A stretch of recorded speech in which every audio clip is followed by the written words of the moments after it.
Hello, hello mga kamamshi Apple! Kumusta na po kayo? Namiss ko kayong lahat. Pasensya na at napakatagal kong hindi nakapag-upload ng mga bago kong videos. Dahil po ako ay lumipat sa pagre-reels, ngunit wala namang improvement doon. I mean, ang tagal ma-monetize. Kaya balik ako dito sa YouTube dahil meron po akong notification kay Lolo na meron pala akong masasahod. Actually, almost 1 year akong hindi nag-active dito pero nag-a-upload pa rin ako. At yun nga, ibinalita sa akin ni Lolo na meron pala akong masasahod na kulang-kulang 100. So, kailangan kong kumpletuhin daw yung 100 USD para pumasok sa aking account. Kaya eto na ako guys, na-miss ko rin kayo, balik sa pag-YouTube tayo, pero kahit na ganun pa man ay mag-upload pa rin tayo sa Reels. Pwede ninyo akong i-follow doon sa Mamshi TV. At ito naman ay si Mamishi Apple. Tama ba ako? Parang nakalimutan ko na rin yung pangalan ng aking YouTube channel. Welcome po sa lahat ng mga bago sa aking channel.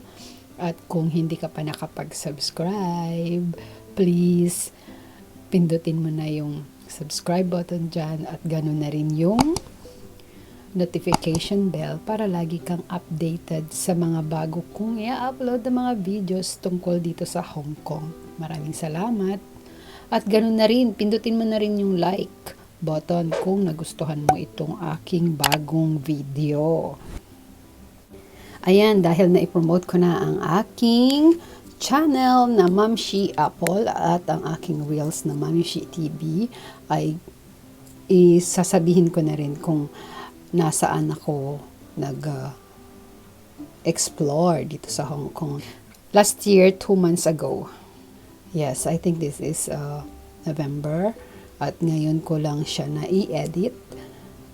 At maraming salamat dahil nandiyan pa rin kayo sa mga sumisilip sa aking channel na nanonood ng aking mga video. Kahit kaunti lang sila ay malaking tulong yon na at least ay hindi ako nakakalimutan at yun ay nakikita ni Lolo na may mga nanonood pa rin sa aking mga short videos at sa aking mga long videos.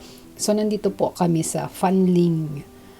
Opo, pumunta po kami dito sa Sky Mirror. At ilalagay ko sa aking description box kung paano po pumunta dito. But anyway, dahil nagvo-voice record na rin lang naman ako, ay gusto ko na rin sabihin or nais ko na rin sabihin sa inyo kung paano po pumunta dito. So, sa MTR station, makikita nyo po yung Fanling station. Napakalayo po. So, medyo gagastos kayo sa pamasahe. Mga kulang-kulang 100 back and forth na yon kung saan man kayo galing. Pero, from Admiralty to Fanling is kulang na 50. Tapos, magni-minibus pa kayo papunta dito sa Sky Mirror nga. Yung minibus ay 52B. Tapos yung Fanling Station nga pala ay mag-exit kayo sa exit A. Okay? Basta ilalagay ko pa sa description box yung ating kung paano pumunta yung exact location. At napakaganda dito guys. Ganun na rin ngayong panahon na napakalamig para hindi kayo pagpawisan. Actually, hindi naman siya masyadong mahirap na i-hiking kasi hindi siya pataas. Flat lang siya guys. Pero mahaba-haba nga lang na paglalakad. Pero napakaganda, worth it. Sa panahon na to, dapat pala pag pumunta ka dito ay fall or autumn season para yung mga dahon ng mga puno dyan ay makikita mo yung iba-ibang kulay. Kasi ngayong panahon ay wala nang kulay yung mga puno at yung iba ay nagtanggalan na. Kasi nga, parang sa Canada ba, nagtatanggalan yung mga dahon ng mga puno na inilagay nila dyan. Tapos, kapag ka fall or autumn season, Yun, may iba-iba siyang kulay. May red, may yellow. So, maganda siya tignan sa picture. Kapag ka pumunta kayo dyan ngayong panahon, huwag nyo nang expect na may iba-iba pang kulay yung mga puno na nandiyan dyan sa may sky mirror. But anyway, kaya naman nila tinawag na sky mirror dyan kasi nagre-reflect yung sky doon sa may river. So, maganda talaga siya, diba guys? Kahit na makikita nyo naman dyan sa ating video, hindi na nga lang din siya masyadong makulay noon kasi nga ay lumipas na yung panahon na may kulay noon daw yung mga puno.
Ayan, narating na natin itong sky mirror. As you can see guys, napakaganda. Ang daming pumupuntang mga tao dito at wala na akong ibang masabi. Paulit-ulit na. Kaya pumunta na po kayo dito para makita nyo yung katotohanan na maganda talaga yung lugar na to. Ay, sorry po.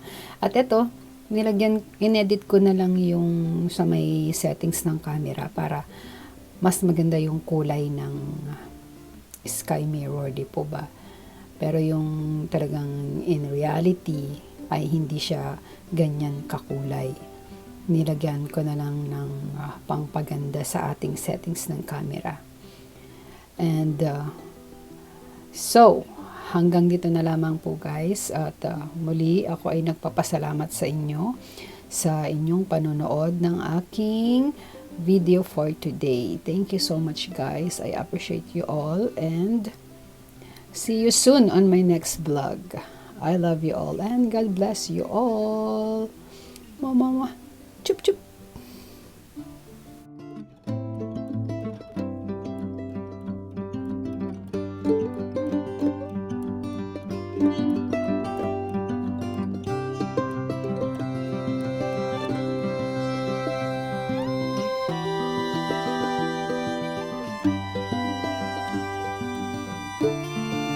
Thank you.